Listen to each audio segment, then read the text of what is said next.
Hey folks, welcome back. Chris in Central Pennsylvania. And just when you think it couldn't get any more comical, it does.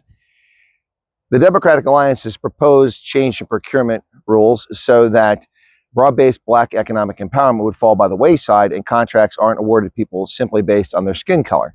That seems reasonable. To do so, to award on skin color, is a racial preference policy. Now, who had racial preference policies that the world was upset about? Let's see. If I jump in the Wayback Machine with Sherman Mr. Peabody, that would take me back to the 1960s, 70s, and 80s, and that would be the National Party with their apartheid separate development policy that would give racial preferences. So in 2025, we have racial preferences in South Africa. Indeed, we do. Indeed, we do. We have racial preferences favoring people whose skin pigmentation is darker because ostensibly this is going to right the wrongs of the past. Well, of course, that's not what it's going to accomplish. What it accomplishes is causes widespread poverty, poor delivery of services from fictitious, non-existent BE tender companies, and so on. So the DEA proposed changing it from race to income. Well, that's not great either. The best bidder with the lowest price and the best quality service should be who wins the government tender.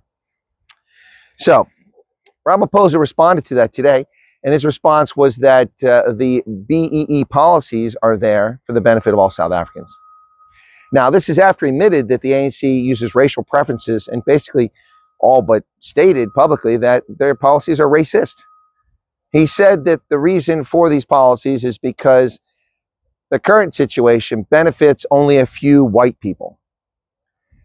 That's what he said. Those are his words. It benefits only a few white people. So if it benefits only a few white people, you have laws that enrich South Africa's Black population, but honestly only enrich a small number of Black South Africans. The number of Black South Africans in poverty has tripled under the ANC. They haven't reduced poverty, they've tripled it.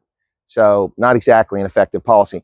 But that benefits a small group of Black South Africans. So you're saying you're replacing the existing system with laws that benefit for everyone, but it only benefits a small group of Black South Africans.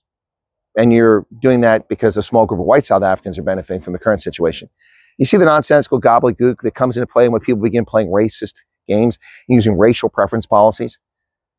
How in the world does changing things and enriching a small group of Black South Africans help all South Africans? What it does is it harms all South Africans. And this is the nonsense the ANC brings to South Africa. 3 decades after independence, if you want to call it that, the world looks the other way while racism runs rampant in South Africa. It's official government policy. What has changed from the 80s? The color of who's running the country? What else? Nothing.